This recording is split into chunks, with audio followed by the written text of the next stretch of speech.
مجھے بتانے کی ضرورت نہیں، عدالتوں تک بے ایمانیاں گھس جاتی ہیں، اس لیے کہ بادشاہ بے ایمان ہے۔ اس حدیث پاک کے اوپر تفصیل کی جا سکتی تھی، مگر میں آگے کچھ نہیں کہوں گا، آپ کو صرف اتنا کہوں گا نیچے اتریے۔ اگر گھر میں باپ بے انصاف ہوگا، اولاد میں اضطراب پیدا ہوگا، ماں بے انصاف ہوگی، اولاد میں اضطراب ہوگا، ساس بے انصاف ہوگی، دلہنوں میں اضطراب پیدا ہوگا، ماتمین بے انصاف ہوگا، اساتذہ میں ہجان پیدا ہو جائے گا، متولی بے انصاف ہوگا، مقتدیوں میں بے قراری پیدا ہو جائے گی۔ معلوم ہوا ہر ذمہ دار کو انصاف کے اوپر قائم رہنا ہوگا۔ اللہ کے نبی علیہ السلام نے انصاف سے کام لینے والے کے لیے کہا کہ قیامت کے دن اللہ کے عرش کے سائے میں ہوگا۔ بات سمجھ میں آئی کہ نہیں آئی ہے؟ اگر آپ کو منصف بنا دیا جائے، آپ کی ذمہ داری ہے کہ منہ دیکھ کر کے کام نہیں کریں گے، بلکہ خدا کے حکم کو دیکھ کر کے کام کریں گے۔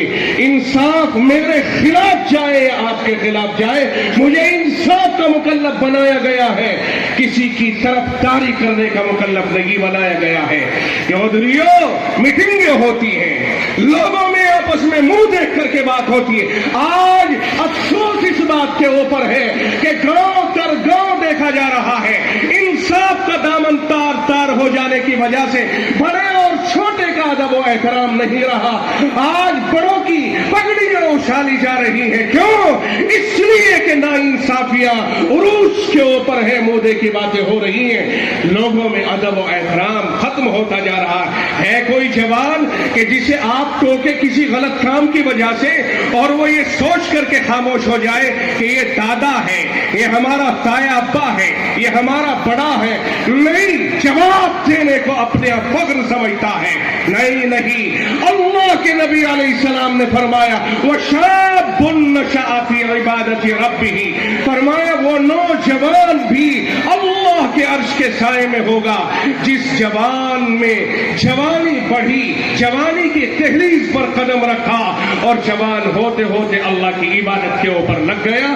فرمایا ایسا جوان، اور جوانوں، گٹکا خوری کے لیے ہمیں اللہ نے نہیں پیدا کیا ہے، اور جوانوں، ہمیں غلط کاریوں کے لیے نہیں، ہمیں پارٹی بندی کے لیے نہیں، ہمیں بے ادبی کے لیے نہیں، ہمیں موبائلوں سے اپنی زندگیوں کو تباہ کرنے کے لیے نہیں، ہمیں فیس بک سے دوستی بنانے کے لیے نہیں، ہمیں موبائلوں کی راہ سے ارتداد کی طرف جانے کے لیے نہیں پیدا کیا گیا ہے۔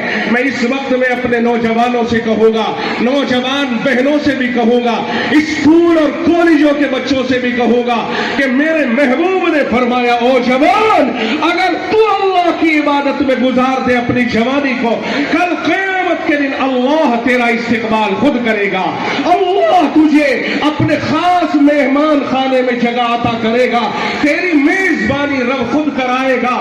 اور اگر تو بے راہی پر جاتا ہے، دوستی کرتا ہے، تعلق قائم کرتا ہے، ہندو مسلم کی قید کو ختم کر کے ایمان کا سودا کرتا ہے، نفرتوں کی دیواریں کھڑی کرتا ہے، پھر یاد رکھیے خدا کا قہر بہت بڑا ہے اور خدا کا عذاب بہت بڑا ہے۔ نوجوانوں، ارتداد کی طرف اور اپنے ایمان سے ہاتھ دھونے کی طرف نوجوان لڑکے لڑکیاں بہت تیزی سے بڑھ رہے ہیں۔ ہمیں چاہیے کہ ایمان کی حیثیت کو سمجھے اور کفر کی قباحت کو سمجھے۔ دو لفظوں میں کہتا ہوں کہ کفر سے بدتر کچھ نہیں ہے، خدا کہتا ہے کبھی نہیں بخشوں گا، اور ایمان کی بنیاد پر آدمی جنت میں جائے گا اور کبھی باہر نہیں آئے گا۔ یہ بات ہے جسے ہمیں ہر وقت اپنے پلے میں ڈال کے رکھنا چاہیے۔ آج کل خواہش نفس نے نوجوان لڑکوں اور لڑکیوں کو اتنا بگاڑا کہ وہ اویوں میں اور طرح طرح کے علاقوں میں جانے لگ گئے۔ خدا کے واسطے جوانوں، اگر تمہیں اللہ کے عرش کے سائے میں جگہ حاصل کرنی ہے، اللہ کے لیے قسم کھاؤ اور ہاتھ اٹھاؤ کہ انشاءاللہ آج کے بعد میں ہم جوان کسی بھی طرح کی کوئی حرکت نہیں کریں گے۔ ہمیں اپنے رب کے عرش کا سایہ مطلوب ہے۔ اللہ کے عرش کے سائے میں کون کون رہنا چاہتا ہے قیامت کے لیے؟ اللہ ہم سب کو اپنے عرش کا سایہ عطا فرما۔ اس لیے آج کے بعد جوانوں کی طرف سے فیس بک، یوٹیوب اور ٹیلی گرام، فلاں اس کے اوپر بہت احتیاط کرنی ہوگی۔